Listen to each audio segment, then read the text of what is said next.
Luke 6:27-28. But I say unto you which hear you who hear me now, and you who in future ages shall hear my gospel. Hitherto our Lord had spoken only to particular sorts of persons, now he begins speaking to all in general. Love your enemies, and see. The disposition which my gospel cherishes in its votaries, is that of love and kindness, even to the evil and unthankful, and therefore all who hear the gospel ought to be of this disposition. See on Matthew 5:44, Luke 6:29, Luke 6:31. To him, and see. You who hear my gospel ought to be patient under injuries, as well as benevolent toward the unthankful. To him that smite thee on thy cheek that taketh away thy cloak. These seem to be proverbial expressions, to signify an invasion of the tenderest points of honor and property. Offer the other, and see. Forbid not thy coat, that is, rather yield to his repeating the affront, or injury, than gratify resentment in righting yourself, in any method not becoming Christian love.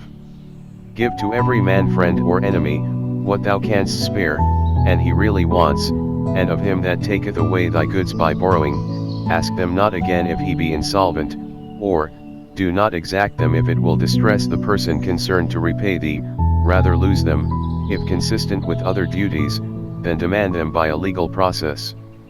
Dr. Doddridge translates and paraphrases the clause thus: from him that taketh away thy possessions, in an injurious manner, do not immediately demand them back in the forms of law, but rather endeavor, by gentle methods, to reduce the offender to reason.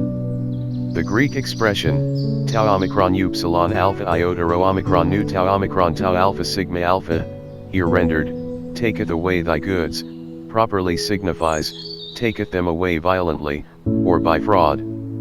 But, as Dr. McKnight observes, whatever sense we put on our Lord's precept, it must be understood with the limitations which common sense directs us to make, namely, that we give and lend freely to all who ask, or permit them to retain what they have unjustly taken, provided only that it be a thing of small account, which we can easily spare, and the persons who ask or take such things be in real necessity. And as ye would that men should do unto you, and see. See note on Matthew 7:12, Luke 6:32-36. If ye love them which love you, what thank have ye? What great thanks are due to you on that account? For there are some sentiments of gratitude common even to the worst of men, which incline the most scandalous sinners to love those that love them, and to profess an affectionate regard for those by whom they have been treated with respect and kindness. Here, says Theophylact, if you only love them that love you, you are only like the sinners and heathen, but if you love those who do evil to you, you are like to God, which therefore will you choose, to be like sinners or like God? Here we see that our Lord has so little regard for one of the highest instances of natural virtue, namely, the returning love for love, that he does not account it even to deserve thanks. For even sinners, saith he, do the same men who do not regard God at all. Therefore he may do this who has not taken one step in Christianity. And if ye lend to them of whom ye hope to receive, and that, perhaps, with considerable advantage to yourselves, what thank have ye? What favor do you show in that? Or, what extraordinary thanks are due to you on that account? For sinners also lend to sinners, to receive, tau alpha iota sigma alpha, equal favors, in return. But love ye your enemies, ye who profess to be my disciples. See on Matthew 5:43-45. Do good and lend, hoping for nothing again. Do good to those from whom you have no expectation of receiving any favor in return, and lend, in cases of great distress, even when you have little reason to expect what is lent to be repaid. Because the Greek expression, mu eta delta epsilon nu alpha pi epsilon lambda pi iota zeta omicron nu tau epsilon, has, in no Greek author, the sense here, and in most translations, given to it, namely, hoping for nothing again. Many commentators have declared in favor of the signification affixed to it by the Syriac, Arabic, and Persic versions, neminem desperare faciens, causing no man to despair, the copies from which these translations were made reading mu eta delta epsilon nu, with an apostrophe, for mu eta delta epsilon nu alpha. But, as Dr. Whitby observes, this is putting a double force upon the words.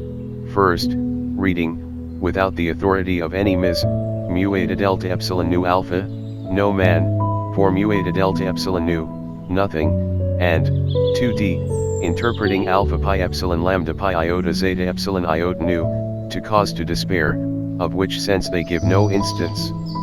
The context seems evidently to justify our translation of the clause, for the preceding words are, if ye lend to them, pi alpha rho omega nu epsilon lambda pi iota zeta epsilon tau epsilon alpha pi omicron lambda alpha beta epsilon iota nu, from whom ye hope to receive again, namely, what you lend, or a similar favor, what thank have ye, for sinners also lend to sinners to receive as much again.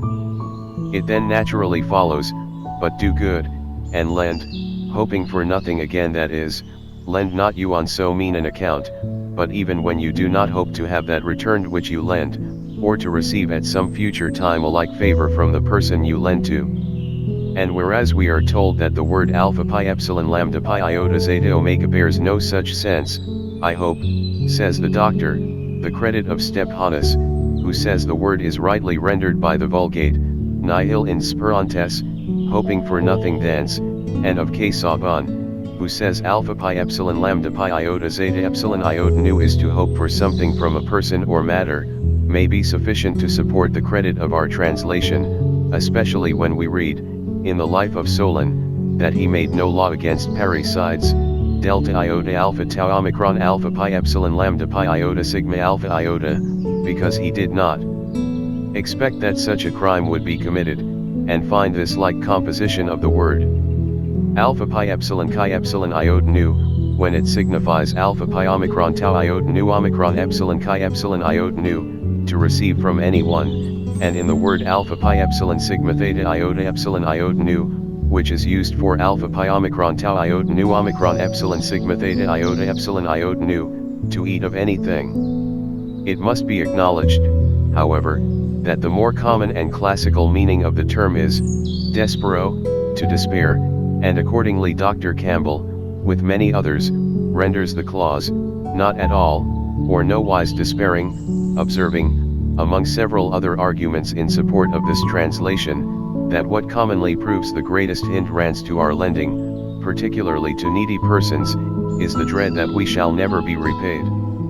It is, I imagine, to prevent the influence of such an overcautious mistrust, that our Lord here warns us not to shut our hearts against the request of a brother in difficulties. Lend cheerfully, as though he had said, without fearing the loss of what shall be thus bestowed.